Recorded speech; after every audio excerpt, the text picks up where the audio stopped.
Giờ hai vợ chồng tới convention ở Lancaster là để rao liệt cho Trump bữa nay nè. Giờ đang xếp hàng nha.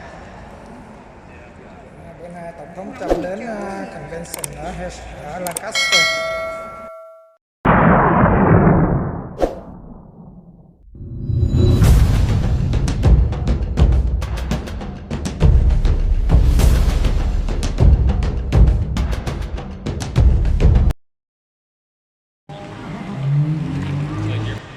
Bây giờ mọi người đang xếp hàng vô convention nè. 5 giờ tổng thống Trump tới nè cả nhà.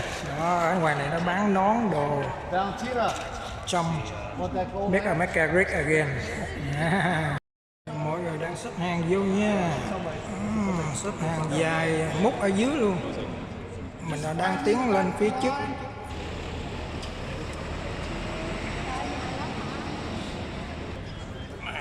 Mọi người xếp hàng nè, đi vô nè, chỗ rao đi cho tổng thống Donald Trump nè.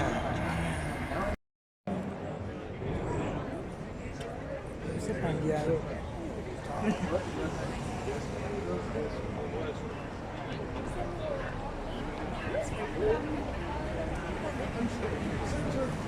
Xếp hàng dài luôn nhỉ. Ngoài sau mình đó nè. Mùa thu nè, cây nó chỗ vàng. Nãy giờ mình xếp từ 20 đến 25 phút rồi chưa vô tới cổng nhà hàng dài lắm nha. Người tại Bình Dương nè. Bữa này đi rau lì tổng thống Trump nha. Nguyên cái khăn tròn cổ nè. 4 năm một lần à. Bán nón quần áo của Trump nè, Make America Great Again nè. Đó.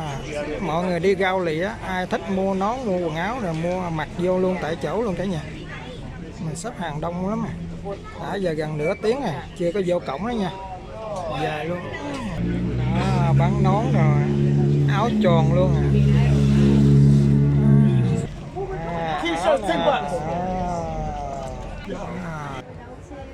Đang xếp hàng. Đã giờ hơn nửa tiếng rồi, chưa vô nữa. Cái hơn nửa tiếng rồi. Xếp hàng hoài luôn mà chưa vô cổng, dài quá. ủng hộ rau đi trăm. Bán nón trăm. Đủ ha.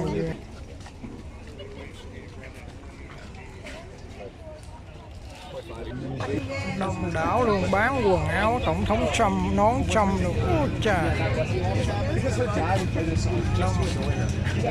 Xếp hàng 1 tiếng đồng hồ rồi mà chưa vô tới cổng nữa. Dài quá. Yeah, 1 tiếng rưỡi rồi, xếp hàng 1 tiếng rưỡi mà chưa vô cổng.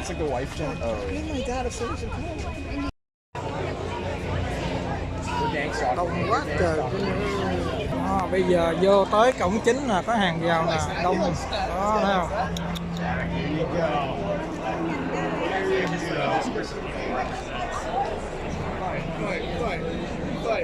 Đây là ngay chỗ cái Lancaster County Convention Center.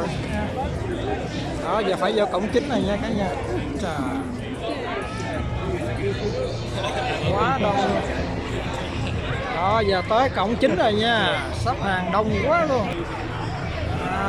Ủng hộ những người ủng hộ Trump nè, cầm cờ nè, Trump nè. Đó.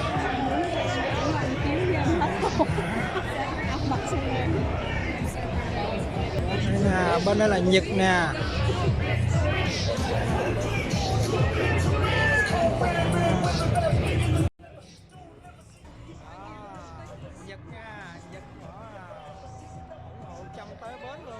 Đội cảnh sát nè, bảo vệ nè, quân đội nè, xe cảnh sát nè.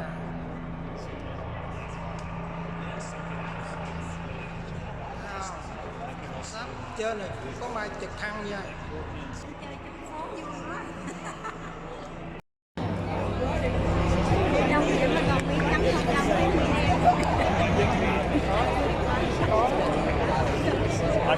Asked if we knew Father you Vincent. I was like, yeah, we were just chilling out with him last night. His name is he's like, tới đây là thấy tới vô cổng rồi đó. Bữa nay hai vợ chồng đi rau lì tổng thống Trump nha, tổng thống Trump tới Lancaster, Pennsylvania. Nhà mình thì tới chỗ trung tâm rao lì của tổng thống Trump này là có đi bộ có 30 phút rồi. Nhưng mà xếp hàng 2 tiếng. Đi bộ 30 phút tới mà xếp hàng tới 2 tiếng. Đông quá.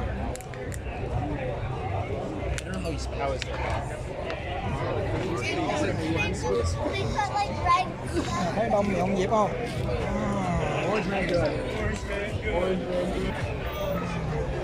Just Jesus. It's too quick. I don't know, but he could do like a panic.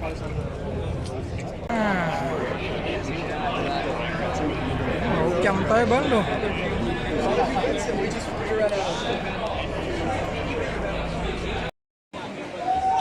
Đây là đài truyền hình đang quay trực tiếp luôn nè. Đài truyền hình quay trực tiếp nha.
Patrons are complaining and leaving, like, alright, so we're gonna start placing 25 people, you guys,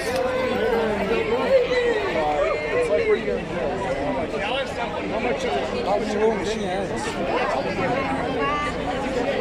Tổng thống Trump tới Lancaster này đông nghẹt luôn á.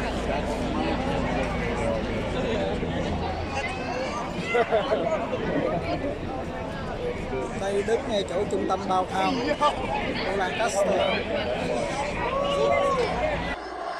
Bây giờ tất cả mọi người đã vào cái hội trường Town Hall in Pennsylvania. Mọi người nói USA, USA, USA và Tổng thống Trump có một phỏng vấn với người điều khiển chương trình bữa nay nha cả nhà. You may have a seat to make sure everybody can see. Thank you so much. Am I the only one that hears that song and I see you crying in the front row, right? There's something about that song and something about where we are today as a country. I'm sorry, I didn't mean to call you out. She's beautiful. She's in tears. Thank you, darling.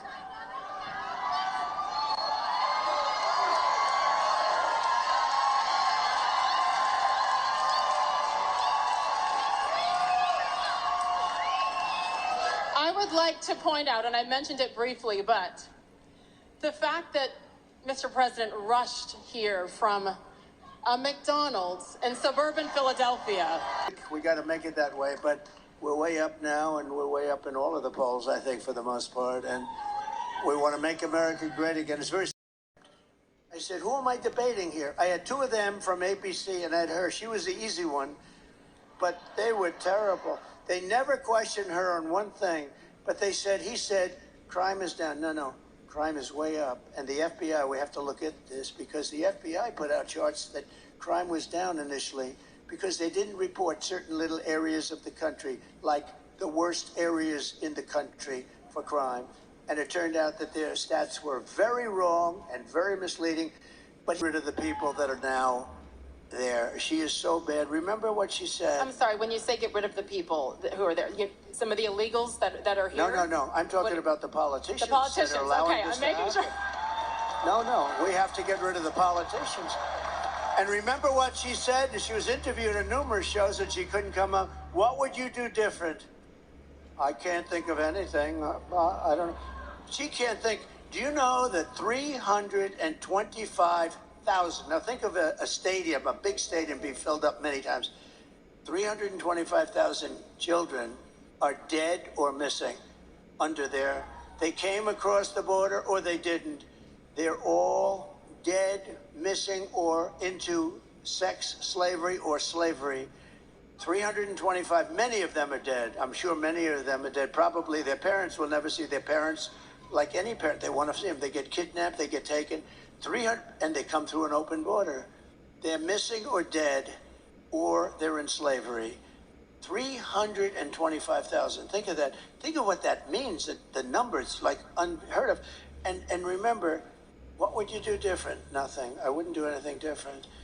So immediately she's disqualified because he's the worst president in our history. She's the worst vice president in our history.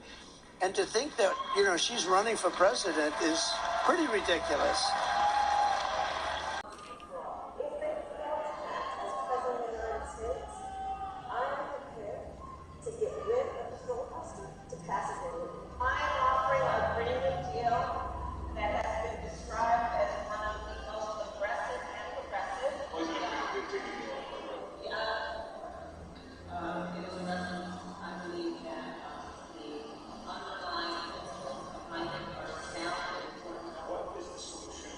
Would fix them up and get them back and beautiful. Instead, they were getting sicker, sicker, and sicker, and many of them became terminal. I did one other thing. I have to say, right to try. That's where you have a right to try medicines that won't be approved for another 4. I said, here's what we're going to do. I sat down in a room with all of them, the labs. I said, we're going to make a deal. They're going to sign a document saying they're not going to hold anybody liable, and we're going to get the right to try. And nobody really wanted to do it, but we did it. I forced it on them. We have saved thousands and thousands of lives, and even the labs now, and the